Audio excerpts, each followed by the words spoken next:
أسمو وأجتاز السماء جلالا RK مشاعرہ media ادب عربی دارالعلوم دیوبند سے نہایت ہی ادب و احترام کے ساتھ درخواست کر رہا ہوں کہ حضرت والا تشریف لائیں اور اپنے قیمتی بیان سے ہم سامعین کو نوازیں۔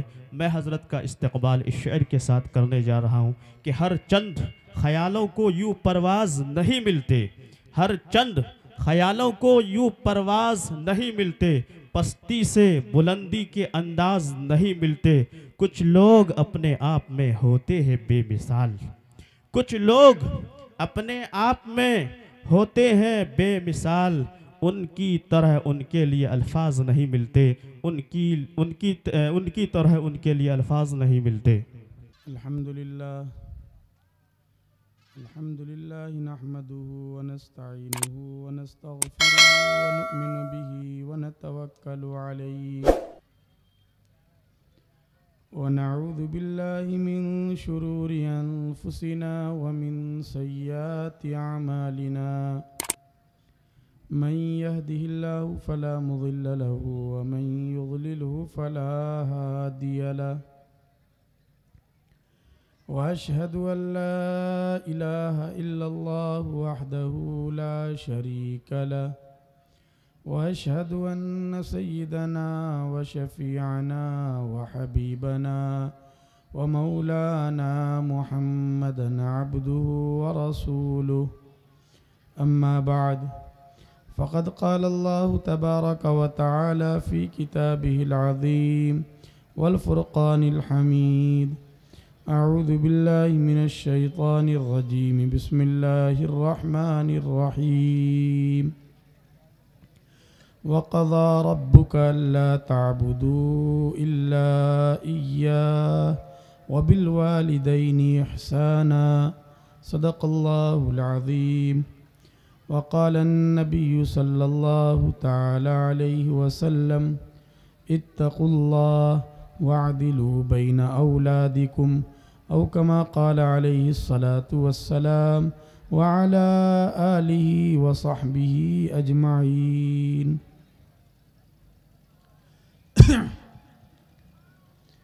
اسٹیج پر تشریف فرما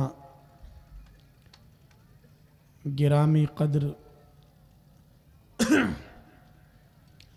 حضرات علماء کرام، معزز سامعین، بزرگوں، دوستوں، دینی بھائیوں، عزیز بچوں اور پردہ نشین مائیں اور بہنیں، کافی وقت ہو چکا ہے، تقریباً 1 بجنے والا ہے۔ انگریزی کے اعتبار سے بھی نئی تاریخ شروع ہو چکی ہے۔ 14 مارچ کا پروگرام طے تھا اور مجھے 15 مارچ میں یہاں بات کرنے کو کہا گیا۔ 1 بجے بھی اگر آپ حضرات کو نیند نہ آئے، آنکھیں بوجھل نہ ہو، تو آپ لوگوں کو اپنی بیماری کا علاج کرانا چاہیے کہ رات کے 1 بج گئے پھر بھی آنکھ بند نہیں ہو رہی ہے۔ اس لیے جو لوگ چلے گئے ان پر کوئی تعجب نہیں ہے، انہیں چلے ہی جانا چاہیے۔ اتنی دیر تک پروگرام کا کوئی مطلب بھی نہیں ہے، اس سے کوئی خاص فائدہ بھی نہیں ہے۔ رسول اکرم صلی اللہ علیہ وسلم اتنی دیر تک تو سونے کے بعد دوبارہ اٹھ جایا کرتے تھے۔ یہ تو سو کر اٹھنے کا وقت ہے کہ اس کے بعد پھر رسول اکرم صلی اللہ علیہ وسلم فجر تک اللہ کے دربار میں کھڑے ہو کر عبادت کیا کرتے تھے، اللہ کو راضی کیا کرتے تھے، تہجد پڑھا کرتے تھے۔ تو بہرحال جو لوگ چلے گئے انہیں چلے ہی جانا چاہیے تھا اور بالکل انہوں نے ٹھیک کیا، لیکن تعجب آپ حضرات پر ہے کہ اتنی رات گزرنے کے باوجود بھی یہاں بیٹھے ہیں۔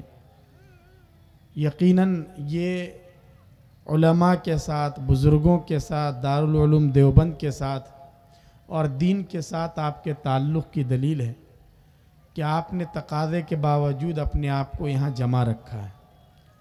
ظاہر ہے کہ اب آپ کے صبر کا زیادہ امتحان نہیں لینا چاہیے، اس لیے میں لمبی بات نہیں کروں گا، تھوڑی سی گفتگو کر کے انشاءاللہ دعا ہو جائے گی اور معاملہ ختم ہو جائے گا۔ میرے محترم بزرگوں اور دوستو، اللہ تبارک و تعالی نے یہ جو کائنات بنائی ہے، یہ جو دنیا کا نظام بنایا ہے، اس میں ہر ایک کا حق بھی ہے اور اس کے فرائض بھی ہیں۔ ہر آدمی کو اپنے حقوق تو یاد رہتے ہیں۔ بڑے بھائی کو اتنا تو یاد ہے کہ میں بھائیوں میں بڑا ہوں، لہذا میں دوسرے بھائیوں کے لیے باپ کی طرح ہوں، اس لیے دوسرے بھائیوں کو میرے سامنے زور سے نہیں بولنا چاہیے۔ اپنا حق تو یاد ہے، لیکن اپنے فرائض یاد نہیں ہوتے کہ وہ میرا چھوٹا بھائی ہے، اس کے ساتھ شفقت اور محبت کا معاملہ میرا فرض ہے، اسے آگے بڑھانا، اسے حوصلہ دلانا، اس کی غلطیوں کو نظر انداز کرنا، یہ میری ذمہ داری ہے۔ اسی سے مسائل پیدا ہوتے ہیں۔ ساس کو اپنا حق تو یاد ہے کہ میری عمر زیادہ ہے، بڑھاپا آ چکا، اور میری بہو کی یہ ذمہ داری بنتی ہے کہ میرا خیال رکھے، چونکہ میرے خیال رکھنے سے میرا بیٹا خوش ہوگا، اس لیے میری خدمت کرے، میرے کپڑے بھی دھو دے اور ہر طرح سے میرا لحاظ رکھے۔ ساس کو اپنا حق یاد ہے، لیکن اس کی کیا ذمہ داری ہے؟ اس کی یہ ذمہ داری بھی ہے کہ اس کے ساتھ وہ بہو کو بھی بیٹی کا سا پیار دے، اس کے ساتھ بھی محبت اور شفقت سے پیش آئے۔ کبھی اگر کوئی اونچ نیچ ہو جائے تو اسے نظر انداز کر دے کہ روزانہ تو میرے لیے کھانا بناتی ہی ہے، آج اگر تھوڑی تاخیر ہو گئی، یا آج اگر یہ خود تھکی ہوئی ہے اور آج اگر پیر نہ دبا سکے تو اس پر آگ بگولا ہونے اور اپنے بیٹے سے شکایت کرنے اور غیبت کا پٹارا کھولنے کی کیا ضرورت ہے؟ تو یہ بھی تو اس کی ذمہ داری ہے۔ تو اس وقت کی سب سے بڑی سمسیا یہ ہے کہ ہم میں سے ہر ایک اپنا حق لینا تو جانتا ہے کہ میرا یہ حق بنتا ہے، میں نے اس کے لیے یہ کیا وہ کیا، لیکن خود اس کی ذمہ داری کیا ہے اور اسے کیا کرنا چاہیے، اس کو آدمی بھول جاتا ہے۔ اس لیے آپس میں اتحاد نہیں، اتفاق نہیں، سماج ہمارا ٹوٹ رہا ہے، لوگ پریشان ہو رہے ہیں، مقدمے بنتے ہیں، کیسز ہوتے ہیں، ان سب کی بنیادی وجہ یہی ہے۔ اسی طرح آپ یاد رکھیے کہ بہت اہم رشتہ جو ہے باپ اور بیٹے کا ہے۔ باپ اور بیٹے کا جو رشتہ ہے بہت ہی اہم بھی ہے اور بڑا نازک بھی ہے۔ باپ کا حق ہے، اور یہ حق اتنا بڑا ہے کہ اللہ تبارک و تعالی نے قرآن مقدس میں اپنے حق کے ساتھ والدین کے حق کو ذکر کیا ہے۔ مطلب یہ ہے کہ انسان پر اللہ رب العزت کے بعد اس سنسار کو پیدا کرنے والے اور خالق کائنات رب ذوالجلال کے بعد اگر کسی کا کوئی حق ہے تو وہ اس کا وہ باپ ہے اور اس کی ماں ہے جو اس دنیا میں اس کے آنے کا ذریعہ بنے۔ اس لیے اگر کوئی ماں باپ کو پریشان کرتا ہے تو یہ ناقابل معافی جرم ہے، بہت بڑا جرم ہے، بہت بڑا پاپ ہے۔ اللہ تبارک و تعالیٰ کا غضب ایسے شخص پر نازل ہوتا ہے، اور رسول اکرم صلی اللہ علیہ وسلم نے صاف لفظوں میں فرما دیا کہ دیکھو، اگر تم یہ چاہتے ہو کہ تمہارا خدا تم سے راضی رہے، اور سب کے لیے مسئلہ سب سے بڑا یہی ہے نا، بھئی آج جو اس جلسے میں آئے ہیں، کیوں آئے ہیں آپ حضرات؟ اپنے خدا ہی کو تو راضی کرنے کے لیے آئے ہیں، کوئی اور مقصد تو ہے نہیں، یہ کوئی سیاسی اسٹیج تو ہے نہیں، ارے اللہ کو ہی تو راضی کرنے کے لیے آئے ہیں نا۔ تو اب سوال یہ ہے کہ ہمارا اللہ ہم سے راضی ہے یا نہیں، کیسے پتہ چلے گا یہ؟ بھئی ہم نماز پڑھ رہے ہیں، روزے رکھ رہے ہیں، جلسوں میں آ رہے ہیں، قرآن کریم کی تلاوت کر رہے ہیں، سب کچھ کر رہے ہیں، لیکن سوال یہ ہے کہ ہمارا خدا بھی ہم سے راضی ہے یا نہیں؟ سب سے بڑا مسئلہ تو یہ ہے نا۔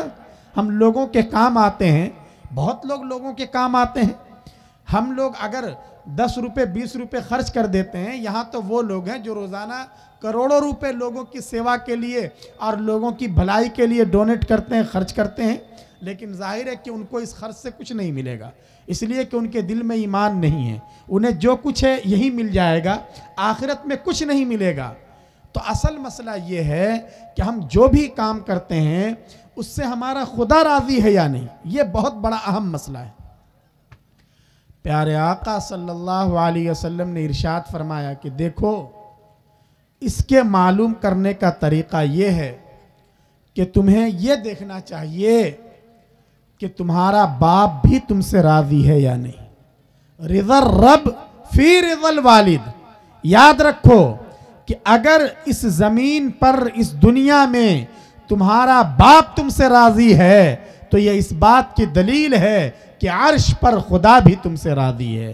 لیکن اگر تمہارا باپ تم سے ناراض ہے، چاہے پوری دنیا تمہارا سمان کرتی ہے، تمہیں چودھری اور مکھیا اور پردھان جی کہتی ہے، تمہارا احترام کرتی ہے، لوگ تم کو سلام کرتے ہیں، تم چاہے کتنے ہی بڑے حاجی ہو، نمازی ہو، بہت بڑے دیالو ہو، لیکن یاد رکھو اگر تم نے اپنے باپ کو ناراض کر رکھا ہے، اگر تمہاری ماں بلکتی ہے، سسکتی ہے، اگر باپ کی آہیں اس کے منہ سے نکلتی ہیں، تو تم سب کچھ ہونے کے باوجود بھی اس بات کو یاد رکھو کہ تمہارے ماں باپ اگر تم سے ناراض ہیں تو تمہارا خدا بھی ناراض۔ رضا الرب فی رضا الوالد، اگر باپ راضی تو خدا راضی، اگر باپ ناراض تو خدا ناراض۔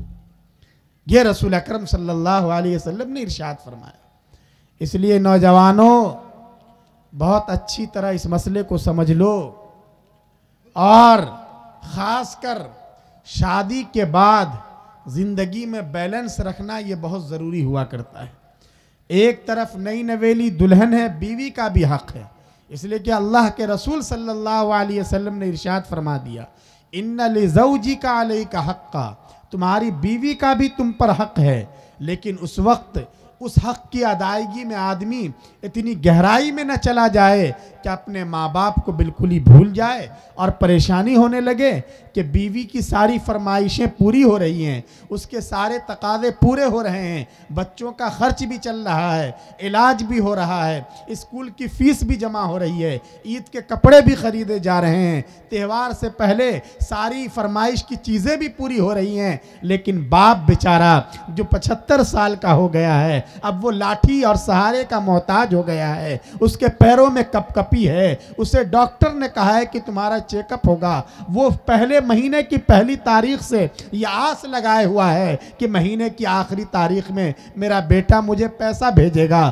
تو شاید رات بھر جو میں کھانستا ہوں، رات بھر جو میں پریشان رہتا ہوں، اس سے مجھے نجات مل جائے، لیکن مہینے کے آخر میں بیٹا یہ کہتا ہے کہ ابا جان اس بار انتظام نہیں ہو سکا، اس بار میرے پاس پیسے نہیں ہیں، حالانکہ سارے تقاضے پورے کر رہا ہے لیکن باپ کی خدمت نہیں کر پا رہا ہے۔ نوجوانوں یہ تمہارا رویہ اچھا نہیں ہے، یہ تمہیں کہیں کا نہیں چھوڑے گا۔ یاد رکھو جو نوجوان اپنے ماں باپ کو پریشان کرتے ہیں اللہ تبارک و تعالی ان کے لیے روزی کی راہیں دشوار کر دیتے ہیں، پریشانیاں کھڑی ہو جاتی ہیں، انہیں زندگی میں چین اور سکون نہیں ملتا۔ لیکن جو اپنے ماں باپ کو راضی رکھتے ہیں، ان کی خدمت کرتے ہیں، اپنی ضروریات پر ان کی ضرورت کو ترجیح دیتے ہیں، ان کی آنکھوں سے آنسو کو پوچھتے ہیں، ان کی دلداری کرتے ہیں، ان کے ساتھ محبت کے بول بولتے ہیں، ان کا احترام کرتے ہیں، انہیں جھڑکتے نہیں، انہیں پریشان نہیں کرتے، اللہ تبارک و تعالی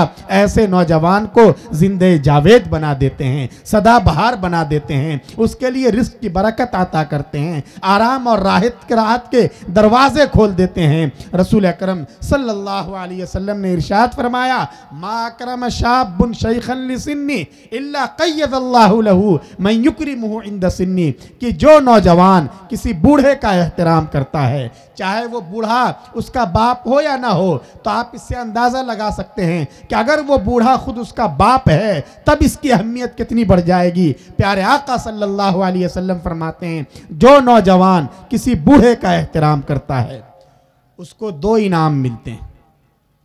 اس حدیث میں 2 انعام کی طرف اشارہ ہے۔ ایک انعام تو یہ ہے کہ اللہ تبارک و تعالی اس نوجوان کی عمر میں برکت عطا فرماتے ہیں کہ وہ جوانی کی بہاریں دیکھنے کے بعد بڑھاپے کی عمر تک زندہ رہتا ہے۔ دوسرا انعام اس حدیث میں یہ ہے کہ جو نوجوان اپنے بوڑھوں کا دل نہیں دکھاتا، بوڑھوں کو جھڑکتا نہیں، انہیں پریشان نہیں کرتا، ان کا دل نہیں دکھاتا، تو جب یہ نوجوان اپنے بڑھاپے کی عمر کو پہنچتا ہے اور یہ بھی محتاج ہو جاتا ہے، بے سہارا ہو جاتا ہے، تو اللہ تبارک و تعالی ایسے جوانوں کو کھڑا کرتے ہیں جو اس کے بڑھاپے میں اس کے ساتھ اسی طرح محبت سے پیش آتے ہیں جیسے یہ اپنی جوانی میں دوسرے بوڑھوں کا اکرام کرتا تھا اور ان کا احترام کرتا تھا۔ اللہ بڑھاپے میں اسے ضائع نہیں ہونے دیتے۔ اس لیے نوجوانوں اپنے ماں باپ کی عظمت کو سمجھو۔ قرآن کریم نے تو صاف لفظوں میں کہا کہ تم انہیں اف بھی نہیں کہہ سکتے، جھڑک بھی نہیں سکتے۔ اگر بہت غصہ ہے تو غصہ اپنے گھر رکھو، اپنے بچوں پر غصہ اتار لو، اپنے چھوٹوں پر غصہ اتار لو۔ یہ بوڑھا باپ، اس پر اگر تم نے غصہ کیا اللہ اس کو معاف نہیں کریں گے، کیونکہ تم نے اللہ کی رٹ کو چیلنج کیا ہے۔ اللہ تبارک و تعالیٰ نے اس کی اجازت نہیں دی ہے۔ صاف لفظوں میں کہہ دیا گیا ہے کہ باپ ہو یا ماں ہو، اگر کوئی بھی بڑھاپے کی عمر کو پہنچ جائیں تو تم انہیں اف بھی مت کہو، انہیں جھڑکو مت، ان کی بات پر ناک بو مت چڑھاؤ۔ تمہیں اپنی حیثیت کا تو ادراک ہونا چاہیے، تم کیا تھے، تمہاری کوئی حیثیت نہیں تھی، انہوں نے کس طرح قربانیاں دی ہیں اور تمہاری پرورش کی ہے، تمہیں پالا اور پوسا ہے، اب تمہارے اندر طاقت آ گئی ہے تو تم اپنے انہی ماں باپ کو آنکھیں دکھلاتے ہو۔ اللہ تبارک و تعالی، یاد رکھیے حدیث پاک میں بھی ہے اور سب کا تجربہ بھی ہے کہ اللہ تبارک و تعالی دوسرے گناہوں کو معاف کر دیتے ہیں۔ ایسا ہوتا ہے، ارے بات سمجھ میں آ رہی ہے آپ لوگوں کے؟ ٹھیک ہے، آدھے گھنٹے تک تو شاید آپ سن سکتے ہیں۔ اللہ تبارک و تعالی دوسرے گناہوں کو معاف کر دیتے ہیں۔ نماز کی کوتاہی ہے، روزے کی کوتاہی ہے، اس کو ہاں کیجئے اعلان۔ بھائی ایک بائک کی چابی گم ہو گئی ہے، جس صاحب کو وہ چابی ملی ہو برائے مہربانی یہاں اسٹیج تک پہنچا دیں۔ ایک صاحب کی بائک کی چابی گم ہو گئی ہے، جس بھائی کو چابی ملی ہو وہ برائے مہربانی یہاں اسٹیج پر پہنچا دے۔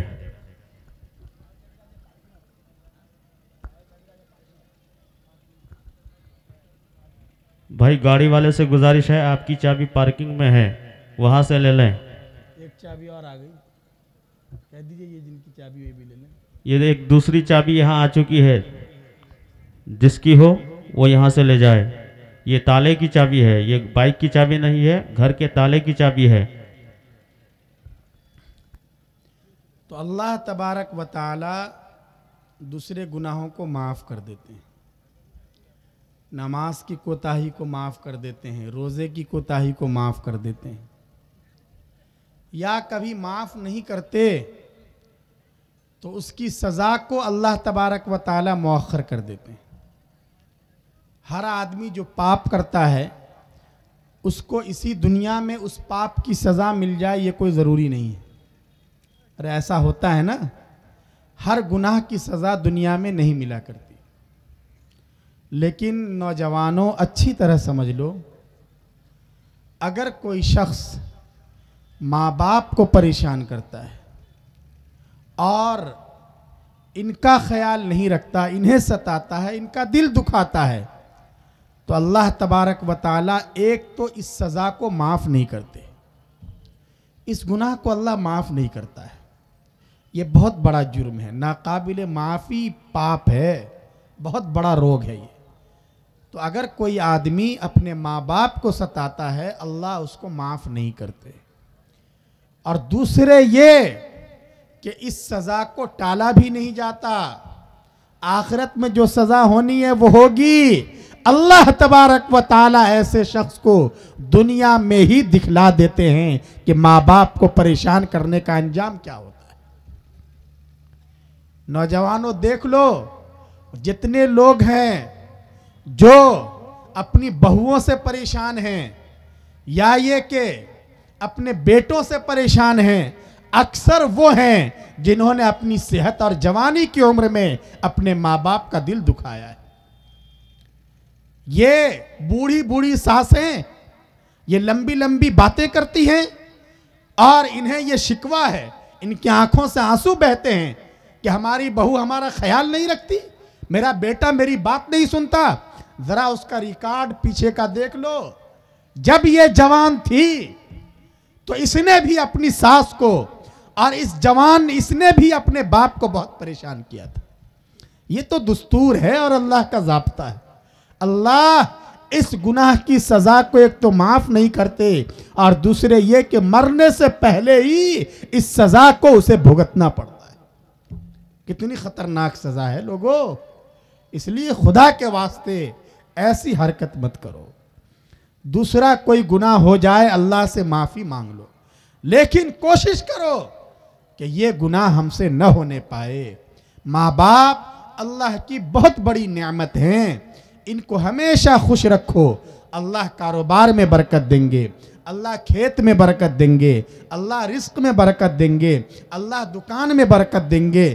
اس وقت ہوگا یہ جب ماں باپ خوش ہوں گے۔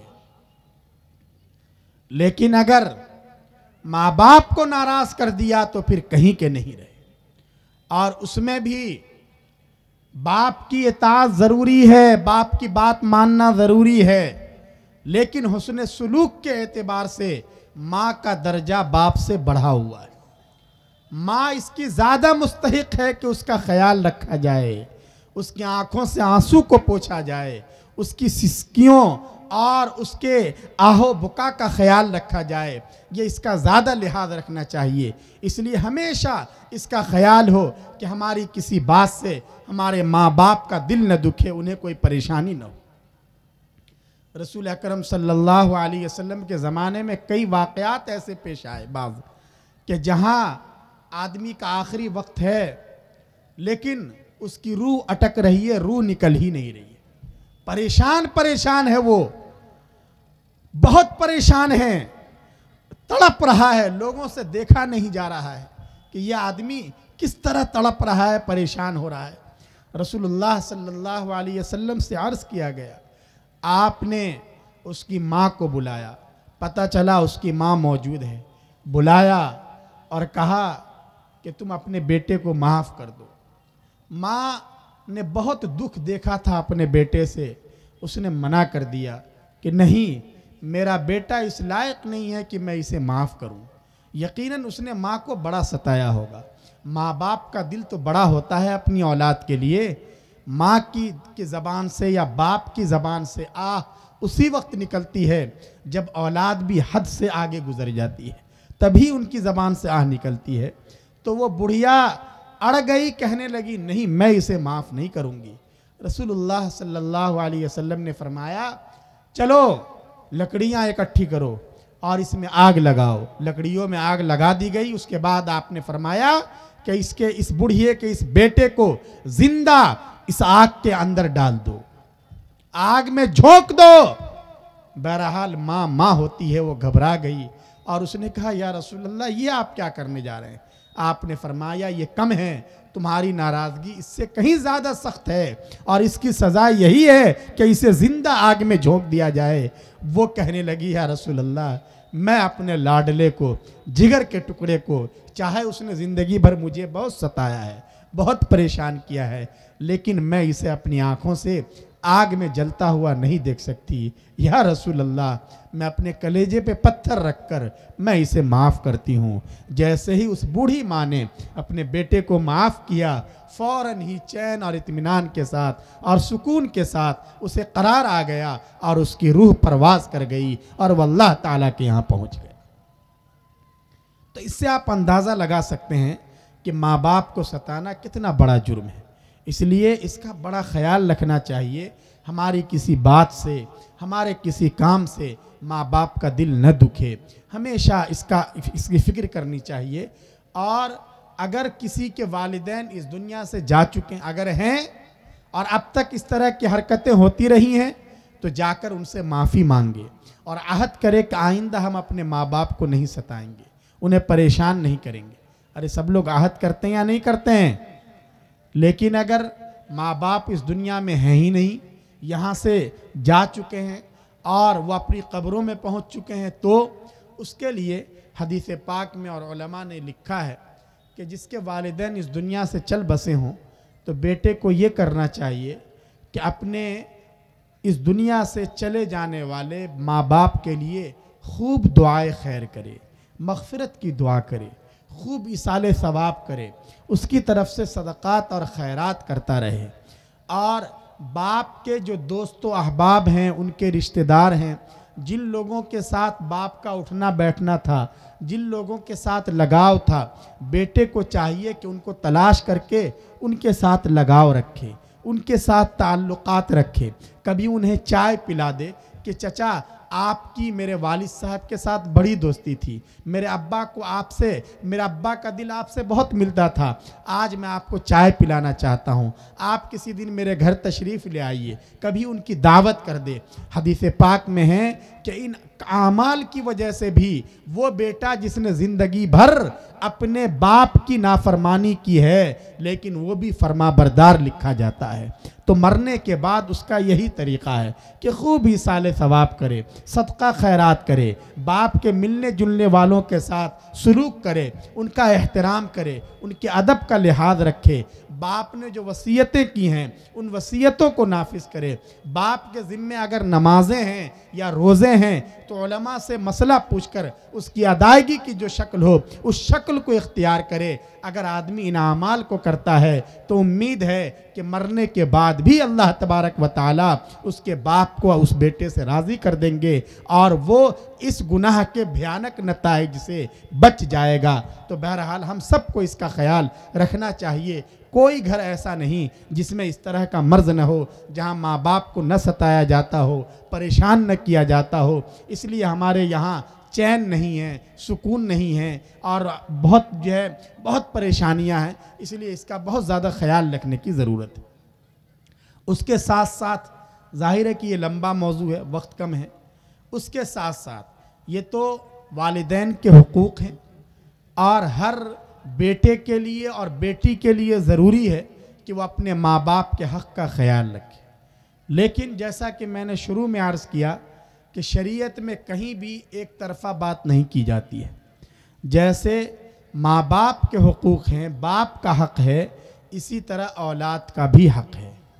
عام طور سے ہوتا یہ ہے کہ ماں باپ بھی اپنے حقوق کی تلاش میں رہتے ہیں، انہیں شکایت رہتی ہے کہ بیٹے نے میری یہ بات نہیں مانی، میرا یہ کام نہیں کیا، لیکن انہیں اس کا خیال نہیں ہوتا کہ خود بیٹے کا بھی تو میرے اوپر کوئی حق ہے، میں نے اس حق کو ادا کیا یا نہیں کیا، اس کا بھی بہت زیادہ خیال رکھنے کی ضرورت ہے۔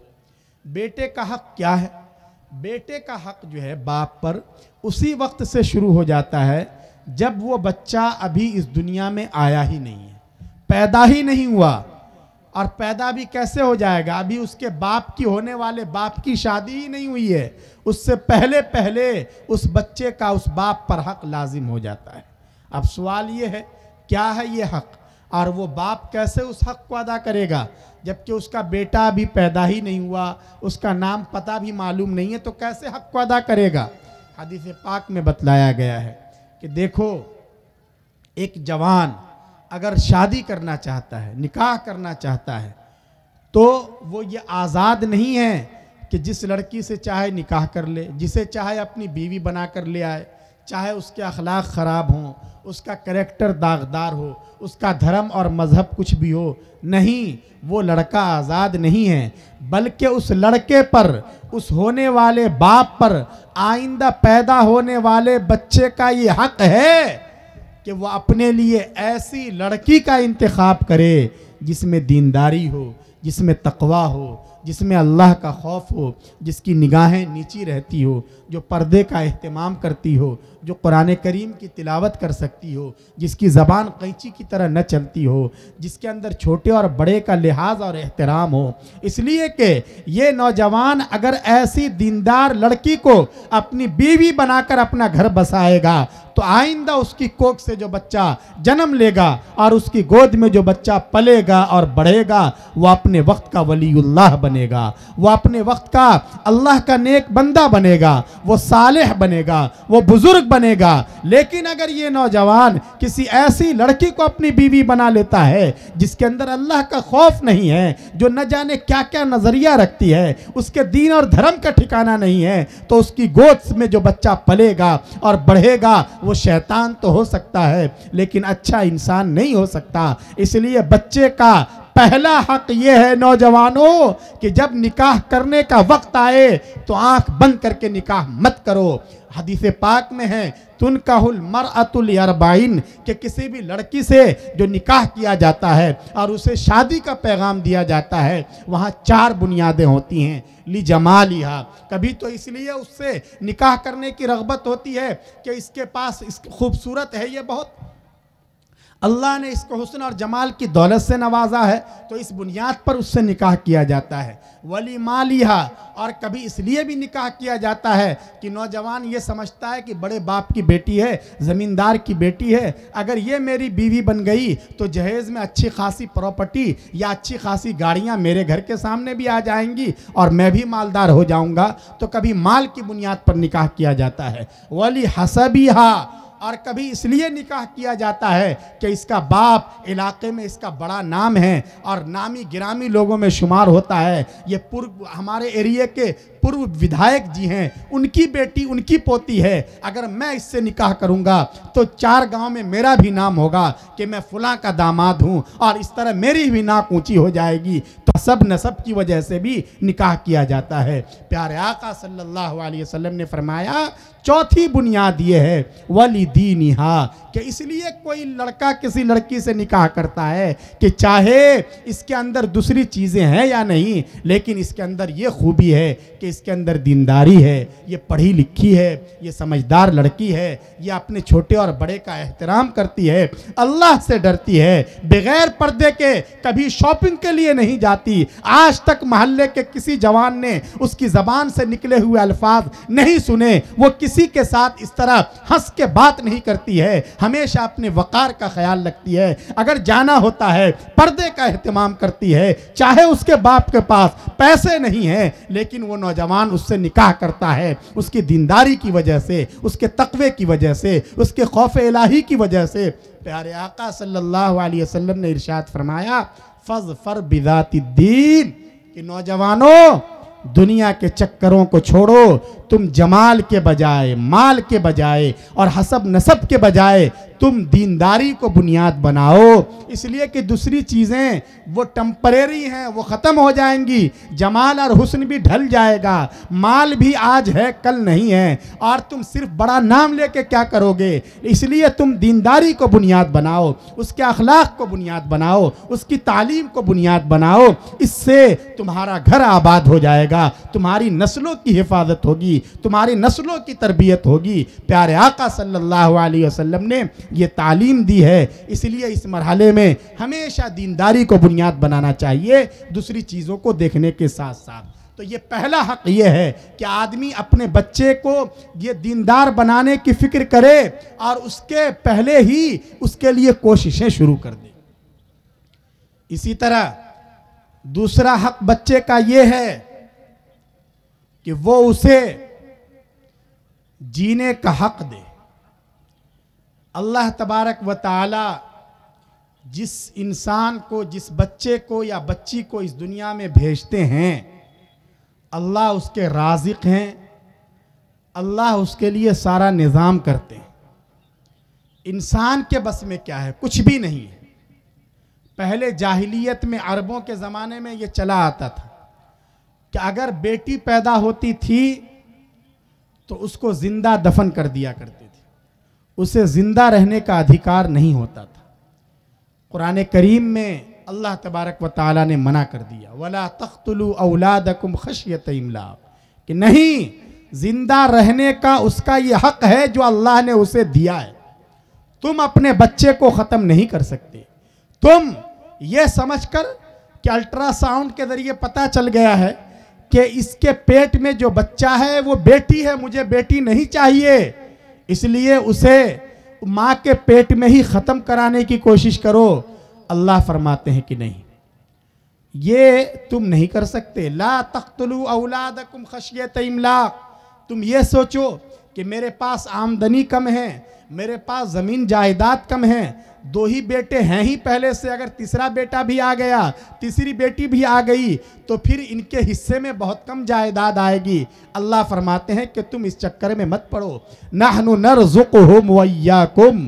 ہم انہیں بھی روزی دیتے ہیں, تمہیں بھی روزی دیتے ہیں, سارا سنسار ہم چلاتے ہیں, سب کی روزی کا ذمہ ہم نے لے رکھا ہے. ماں کے پیٹ میں تم کون سی روزی پہنچاتے ہو؟ 9 مہینے تک ہم اسے کھلاتے ہیں اور پلاتے ہیں, اس کے اندر جان ڈالی جاتی ہے, تمہارا تو وہاں کوئی حق نہیں ہے. تو کیا جب وہ اس دنیا میں آ جائے گا تو ہم اسے بھول جائیں گے؟ ہم اسے کھانا پینا نہیں دیں گے؟ ہم اسے زندگی نہیں عطا کریں گے؟ اس لیے تم اس چکر میں مت پڑو. اور اللہ تبارک و تعالی جسے اس دنیا میں بھیجنا چاہ رہے ہیں, تم راستے کے لیے روڑا مت بنو. یہ تو کافروں کا عمل ہے, یہ مشرکوں کا عمل ہے, یہ ان لوگوں کا عمل ہے جو اللہ کی قدرت پر یقین نہیں رکھتے, جو اللہ کی طاقت پر یقین نہیں رکھتے. اس لیے تم اس طرح کی حرکتیں مت کرو. اس لیے عام حالات میں اس طرح کی جو حرکتیں ہوتی ہیں اس سے بچنا چاہیے. بہت بری بات ہے, خاص کر جب بچے کے اندر جان آ گئی اس کے بعد دوا استعمال کرنا یا یہ کہ صفائی کروا لینا, اس کی بالکل اجازت نہیں ہے, اور یہ بہت ہی حرام ہے, گناہ کبیرہ ہے. اس لیے اس سے بچنا چاہیے. بچے کا یہ حق ہے کہ اسے زندہ اس دنیا میں آنے دیا جائے. اس سے پہلے اگر مسائل ہیں, ڈاکٹر بالکل منع کر رہا ہے کہ کسی کی جان جا سکتی ہے, تو اس وقت آپ علماء کرام سے مسئلہ پوچھیں. بہرحال یہ بھی بچے کا حق. اسی طرح بچے کا یہ حق ہے کہ اسے اچھا نام دیا جائے. حدیث پاک میں ہے کہ دیکھو تم کو اور قیامت کے دن تم کو تمہارے نام سے اور تمہارے باپ دادا کے نام سے پکارا جائے گا. اس لیے اپنے بچوں کے اچھے اچھے نام رکھو. یہ رسول اللہ صلی اللہ علیہ وسلم نے ارشاد فرمایا نا. اور نام کا بہت زیادہ اثر پڑتا ہے, اس لیے بچوں کا نام اچھا رکھنا چاہیے, نبی کے نام پر یا یہ کہ رسول اللہ صلی اللہ علیہ وسلم کے صحابہ کرام کے نام پر, تاکہ اس نام کی برکت بھی اسے حاصل ہو سکے. اب ہمارے یہاں ظاہر ہے کہ نام کا اثر پڑتا ہے, یہ پپو ہے, یہ ٹنکو ہے, اور نہ جانے کیا کیا الٹے سیدھے نام ہم لوگ رکھ دیتے ہیں. تو اس لیے بچوں پر تو اس کے برے اثرات پڑیں گے ہی.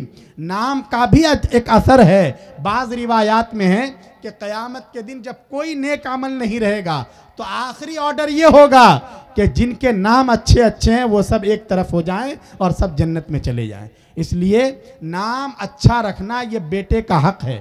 جب نام رکھا جاتا ہے تو بچہ خود شعور اور احساس میں تو نہیں ہوتا, یہ تو ماں باپ کو ہی کرنا ہوتا ہے نا. اس لیے ہمیشہ پوچھ لینا چاہیے کسی اچھے جاننے والے سے, عالم دین سے, کہ میں یہ نام رکھنا چاہتا ہوں. آج کل فیشن کا زمانہ ہے, الٹے سیدھے نام, خاص کر لڑکیوں کے الٹے سیدھے نام رکھ دیے جاتے ہیں اور انہیں پتہ بھی نہیں چلتا کہ اس کا کوئی معنی نہیں ہے یا یہ کہ بہت غلط قسم کا معنی ہے. رسول اکرم صلی اللہ علیہ وسلم جو اس طرح کے غلط قسم کے نام ہوتے تھے, نام بدل دیا کرتے تھے. اب آج کل نام بدلنا بہت مشکل ہے. ایک مرتبہ اگر آپ نے نام لکھوا دیا اور جنم پتری میں نام آ گیا تو اب آپ کو آخر زمانے تک وہی نام لے کے چلنا پڑے گا. پہلے جو غلطیاں ہو گئی ہیں اب ان کا سدھار بہت مشکل ہے. تو اس لیے پہلے دن سے ہی جنم پتری جس وقت تیار ہو رہی ہے اسی وقت اس کا خیال رکھیں کہ نام بالکل صحیح ہو, اور آج کے حالات کے اعتبار سے نام کی اسپیلنگ پہلے ہی دن سے صحیح ہو, تاکہ آئندہ کاغذات میں اس کے لیے پریشانی کھڑی نہ ہو. ورنہ کتنے لوگ ہیں وہ آج کل کتنی پریشانیوں سے جھوج رہے ہیں. پاسپورٹ میں الگ نام ہے, آدھار میں الگ نام ہے, قبالہ میں الگ نام ہے, بجلی بل الگ نام پہ آتا ہے, کتنی پریشانی ہوتی ہے. تو بہرحال اچھا نام ہونا چاہیے اور شروع ہی سے وہ اچھا نام چلے. زیادہ لاڈ پیار کی وجہ سے عرفی نام کی بھی ضرورت نہیں ہے. اب اگر کسی کا نام عبداللہ ہے, کتنا اچھا نام ہے, اس نام سے پکارا جائے اور اس نام کی برکات اس کو حاصل ہوں گی. بہرحال اچھا نام رکھنا یہ بھی بچے کا حق ہے, اور اسی طریقے سے عقیقہ یہ بھی بچے کا حق ہے, ورنہ اس کی جان اٹکی ہوئی رہتی ہے. اور جب عقیقہ کیا جاتا, عقیقہ کا کیا مطلب ہے؟ عقیقہ کا مطلب ہے بال کاٹنا. یعنی جو بچہ ہے پیدا ہوا, سنت طریقہ یہ ہے کہ 7ویں دن اس کے سر کے بال کو کاٹ دیا جائے, اس کا سر منڈوا دیا جائے, اور اس بال کے وزن کے برابر چاندی یا جتنا پیسہ بنتا ہو اس کو صدقہ کیا جائے۔ رسول اکرم صلی اللہ علیہ وسلم نے اپنے نواسوں کے سلسلے میں یہی کیا تھا۔ یہی ہے عقیقہ، اور اس کی طرف سے جانور ذبح کرنا چاہیے، مسنون ہے، فرض یا واجب نہیں ہے، لیکن اس کی بڑی فضیلت ہے۔ جان کی حفاظت کے لیے بھی اس کا اہتمام کرنا چاہیے۔ 7ویں دن افضل ہے یہ عقیقہ کہ اس کے بال ترشوا دیے جائیں، اس کی طرف سے اللہ نے وسعت دی ہے، جانور ذبح کر دیا جائے اور اس کا گوشت دوست و احباب میں، غریب میں، مالدار میں کہیں بھی تقسیم کیا جا سکتا ہے۔ تو بہرحال عقیقہ بھی بچے کا حق ہے، اس حق کا بھی خیال رکھنا چاہیے۔ اگر کسی کا عقیقہ پہلے نہیں ہوا ہے تو زندگی کے کسی بھی مرحلے میں ہو سکتا ہے، مثلا بچپن میں اگر نہیں کیا ہے، بڑھاپا آ گیا، ابھی کر لیں اور کسی نہ کسی درجے میں ادائیگی ہو جائے گی، لیکن افضل طریقہ یہ ہے کہ 7ویں دن اس کا اہتمام کیا جائے۔ 7واں دن اگر نہ ہو تو اس کے بعد اگلے 7 دن کے بعد یا اس کے اگلے 7 دن کے بعد، لیکن بہرحال اس کا بھی اہتمام کرنا چاہیے۔ عقیقہ یہ بھی بچے کا حق ہے۔ اس کے ساتھ ساتھ یہ تو سب لوگوں کو معلوم ہی ہے، اس سے زیادہ اہم اور ضروری یہ ہے کہ بچوں کی صحیح تعلیم اور تربیت کا اہتمام کیا جائے اور بچوں کو بگڑنے نہ دیا جائے۔ یاد رکھیے بچے بگڑتے کیوں ہیں؟ یا تو ہم بچوں کو پڑھاتے نہیں، ہم اپنے ذاتی مفادات کے لیے بچوں کو ادھر ادھر کمانے میں اور دوسری چیزوں میں لگا دیتے ہیں۔ یہ بچوں کے ساتھ انیائے ہے، ظلم ہے۔ ہمیں ان کا مستقبل خراب نہیں کرنا چاہیے اور ان پر اتنا بڑا ظلم نہیں کرنا چاہیے۔ یا اگر ہم پڑھاتے ہیں تو ہم صرف ان کے دنیا کی فکر کرتے ہیں، حالانکہ دنیا کی فکر کے ساتھ اگر ہم انہیں اچھا ڈاکٹر، لائر بنانا چاہتے ہیں تو اس کے ساتھ ساتھ یہ بھی ضروری ہے کہ ہم ان کے دین کی بھی فکر کریں، ہم ان کو اخلاق سکھلائیں، ہم انہیں دین سکھلائیں، ہم انہیں قرآن کریم سکھلائیں، ہم انہیں توحید سکھلائیں، مرنے کے بعد کی زندگی کے بارے میں بتلائیں۔ کیونکہ اگر یہ فتنوں کا زمانہ ہے، خاص کر یاد رکھیے اگر بچوں کی صحیح تعلیم نہیں اور تربیت نہیں تو بچے کبھی بھی ہمارے ہاتھ سے پھسل سکتے ہیں اور وہ کچی عمر میں ہی غلط راستے پر پڑ جاتے ہیں۔ آج کل ہم اپنے نوجوانوں کو دیکھتے ہیں، وہ جب 18 سال کے یا 15 سال کے ہوتے ہیں گٹکا کھانے لگتے ہیں، تمباکو کھاتے ہیں، بلکہ بہت سے گاؤں میں اور دیہات میں یہ دیکھنے میں آتا ہے کہ 15 سال سے لے کر 20 سال تک کے بیچ کے نوجوان یہ نشہ کرتے ہیں۔ کتنی بری بات ہے، یہ شراب پیتے ہیں۔ ظاہر ہے کہ شریعت میں تو اس کی اجازت نہیں ہے نا، نشہ یہ حرام ہے۔ حدیث پاک میں الخمر جماع الاثم کہ شراب گناہوں کی جڑ ہے۔ آدمی اگر شراب پیتا ہے تو اس کے بعد وہ بڑا سے بڑا پاپ کر سکتا ہے، اس لیے منع کر دیا گیا۔ شراب کو بھی اسی طرح ناپاک قرار دیا گیا ہے جیسے پیشاب ناپاک ہے۔ اگر پیشاب کپڑے پر لگ جائے تو کپڑے کو دھونا پڑتا ہے، اس کے ساتھ نماز نہیں پڑھ سکتے۔ ایسے ہی اگر شراب لگ جائے، شریعت کہتی ہے وہ کپڑا ناپاک ہو گیا اور اس کو دھوئے بغیر تم اس کپڑے کے ساتھ نماز نہیں پڑھ سکتے۔ تو شراب ایسی ناپاک اور ایسی گندی چیز ہے، لیکن آج کل ہم اپنے بچوں کی تعلیم اور تربیت کا خیال نہیں رکھتے، اس لیے یہ بچے غلط صحبت کی وجہ سے، غلط دوستوں کے ساتھ اٹھنے بیٹھنے کی وجہ سے وہ شرابی بن جاتے ہیں، وہ تاڑی پیتے ہیں۔ یاد رکھیے شراب حرام ہے، اور شراب کا مطلب بھی سمجھ لیجئے، شراب کا مطلب یہ ہے ہر وہ چیز جو نشہ پیدا کرے، چاہے ہم اسے شراب کہیں، چاہے ہم اسے تاڑی کہیں، چاہے ہم اسے بیئر کہیں، چاہے وہ لیکوڈ ہو، چاہے وہ کیپسول کی شکل میں ہو، چاہے وہ انجیکشن کے ذریعے ہو یا سگریٹ کے ذریعے اندر تک پہنچایا جائے، اگر اس کی وجہ سے نشہ آتا ہے تو وہ شراب ہے، وہ حرام ہے، وہ اسلام اور شریعت کے خلاف بغاوت ہے، اور شریعت میں اس کی بالکل اجازت نہیں ہے۔ یاد رکھیے اگر ہم اپنے بچوں کی صحیح تعلیم اور تربیت نہیں کرتے، ہمارے یہ بچے کچی عمر میں شراب پینے لگتے ہیں یا یہ کہ وہ بدنظری کے شکار ہو جاتے ہیں، غلط راہ پر چل پڑتے ہیں، تو صرف وہ مجرم نہیں ہیں بلکہ ان کے ساتھ ساتھ ان کے گارڈین کی بھی گردن ناپی جائے گی۔ انہیں بھی تیار رہنا چاہیے۔ الا کلکم راعٍ وکلکم مسئول عن رعیتہ، تم میں سے ہر ایک ذمہ دار ہے اور ہر ایک سے اس کے ماتحت کے متعلق پوچھا جائے گا۔ اس لیے ہر ایک کو اپنی ذمہ داری کا احساس ہونا چاہیے، تعلیم کا، تربیت کا، اخلاق کی درستگی کا فکر کرنا چاہیے، اور اس کے ساتھ ساتھ بچے کا ایک حق یہ بھی ہے کہ اگر کسی کو اللہ نے ایک سے زیادہ اولاد دی ہے، چاہے وہ بیٹے ہوں یا بیٹیاں ہوں، تو ان کے درمیان برابری کا معاملہ کرے۔ کاہے کا معاملہ کرنا چاہیے؟ برابری کا۔ حدیث پاک میں رسول اللہ صلی اللہ علیہ وسلم نے ارشاد فرمایا اتقوا اللہ ڈرو اللہ سے، اللہ کا خوف دل میں پیدا کرو۔ وَعَدِلُوا بَيْنَ أَوْلَادِكُمْ، اپنے بچوں کے درمیان، اپنے بیٹوں اور بیٹیوں کے درمیان انصاف سے کام لو۔ ایک صحابی ہیں، انہوں نے کہا یا رسول اللہ آپ گواہ رہیے، میں نے اس بیٹے کو ایک غلام دے دیا۔ اس زمانے میں اسی طرح دیا کرتے تھے، غلام دے دیا۔ آپ نے فرمایا دوسرے کو دیا؟ کہا نہیں، صرف اس بیٹے کو دیا۔ آپ نے فرمایا کہ پھر میں گواہ نہیں بنتا، یہ تو ظلم کی گواہی ہے، یہ تو ظلم ہے، انیائے ہے۔ اگر تمہیں دینا ہے تو دونوں بیٹوں کو دو، یہ کیا بات ہے کہ تم نے ایک کو دیا اور ایک کو محروم کر دیا؟ اس کی اجازت نہیں ہے۔ عام طور سے ہمارے سماج میں اس سلسلے میں بڑی کوتاہی ہے۔ مثلا ہوتا کیا ہے کہ جیسے 4 بیٹے ہیں، 4 بیٹے میں سے ایک بیٹے نے باپ کی خدمت کی، اس کو کھلایا پلایا، خیال رکھا، تو باپ بھی عمر کے کسی مرحلے میں چوری چھپے جاتا ہے اور ساری زمین جائیداد اسی بیٹے کے نام لکھ دیتا ہے۔ یا چھوٹے بیٹے سے محبت زیادہ ہوتی ہے اور بیٹوں نے پریشان کیا تو غصے میں جائے گا اور ساری زمین جائیداد چھوٹے بیٹے کے نام لکھ دے گا۔ یاد رکھیے یہ بہت بڑا جرم ہے۔ اللہ تبارک و تعالیٰ کے یہاں اس کی جواب دہی کے لیے تیار رہنا چاہیے۔ حدیث پاک میں ہے کہ جس کے 2 بیٹے ہوں اور وہ ایک بیٹے کو دے اور ایک کو نہ دے تو قیامت کے دن اس حال میں آئے گا کہ اس کا ایک پہلو چہرے کا ایک حصہ لٹکا ہوا ہوگا، کہ یہ بڑا مجرم ہے۔ 4 بیٹوں میں سے بس ایک سے ہی اس کو محبت تھی، ایک کے ہی بچوں سے پیار کرتا تھا، اور دوسرے بیٹوں کے بچے کھیلتے تھے لیکن ان پر کبھی دادا کو ترس نہیں آتا تھا۔ یہ ظلم ہے، یہ شقاوت اور بدبختی ہے۔ رہی بات، وہ بڑے میاں یہ کہتے ہیں کہ اسی بیٹے نے تو زندگی بھر ہمیں کھلایا پلایا، اسی کا تو حق ہے، میں دوسرے کو نہیں دیتا زمین۔ نہیں، تب بھی نہیں کر سکتے آپ۔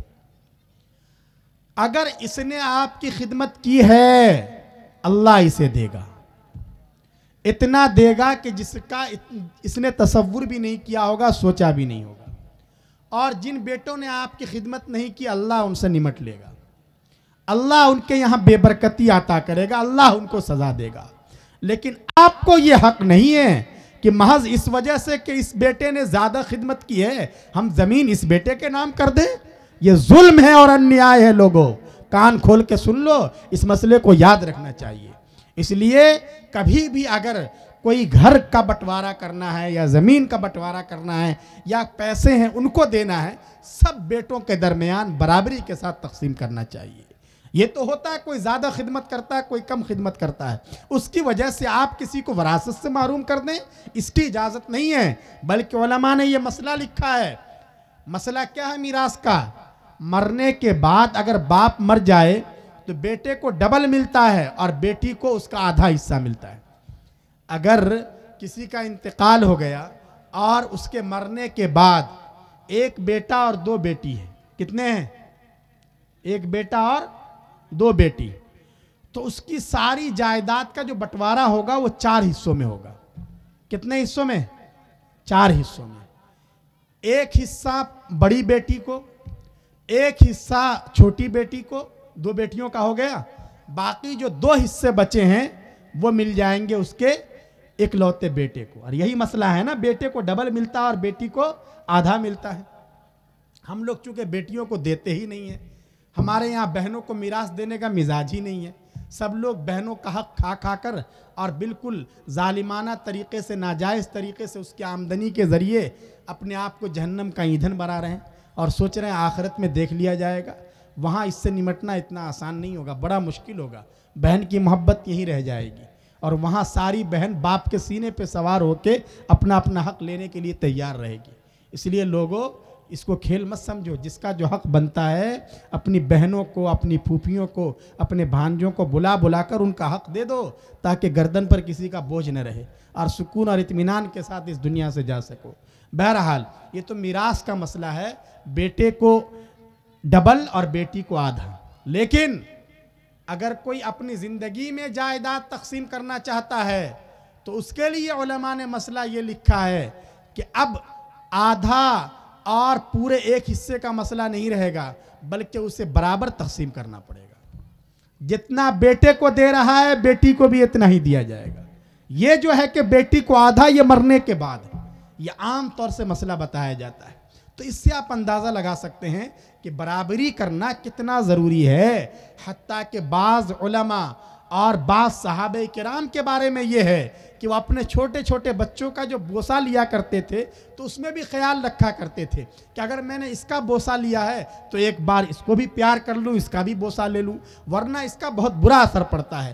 آدمی اگر ایک بیٹے کو یا اس کی اولاد کو چاہتا ہے، دوسرے بیٹے کو نظر انداز کرتا ہے، اس کی اولاد سے اگر اس کو جھجک محسوس ہوتی ہے تو آہستہ آہستہ وہ بیٹا بھی دور ہوتا رہتا ہے اور خاندان میں تناؤ کی اور کھینچا تانی کی کیفیت ہونے لگتی ہے۔ تو بہرحال ان مسائل سے ہمیں واقفیت ہونی چاہیے۔ اگر ماں باپ اپنے بیٹوں کا حق ادا کریں گے تو بیٹے بھی ماں باپ کا حق ادا کریں گے، اور اس طرح ایک اچھا سماج اور ایک اچھا معاشرہ وجود میں آئے گا جس میں ہر ایک کا حق ادا کیا جائے گا۔ چونکہ اسلام جس سماج کو بنانا چاہتا ہے یہ ایسا سماج ہے جس میں کسی کو کسی سے کوئی پریشانی نہ ہو، کوئی کسی کا دل نہ دکھائے، کوئی کسی کا حق نہ دبائے، کوئی کسی پر انیائے نہ کرے، بلکہ ہر ایک دوسرے کا حق ادا کرنے والا ہو۔ ماں باپ تو الگ ہیں، بیٹے تو الگ ہیں، حتیٰ کہ اگر پڑوس میں رہنے والا ایک عام آدمی ہے، حدیث میں کہہ دیا گیا ہے کہ پڑوسی کو بھی اگر تم نے ستایا اور اس کو اگر پریشان کیا ہے تو تم چاہے نمازی ہو اور حاجی ہو، کچھ بھی ہو، لیکن یاد رکھو اگر تمہارا پڑوسی تم سے دکھی ہے کہ تم اس کو پریشان کرتے ہو، اپنے گھر کا پانی اس کے گھر کی طرف بہا دیتے ہو، اپنے گھر کا کوڑا کرکٹ اس کے دروازے کے آگے ڈال دیتے ہو، اس کے بچوں کو کبھی تماچا لگا دیا کرتے ہو جس کی وجہ سے وہ پریشان ہے، تو یاد رکھو تم سب کچھ ہو سکتے ہو لیکن تم ایمان والے نہیں ہو سکتے۔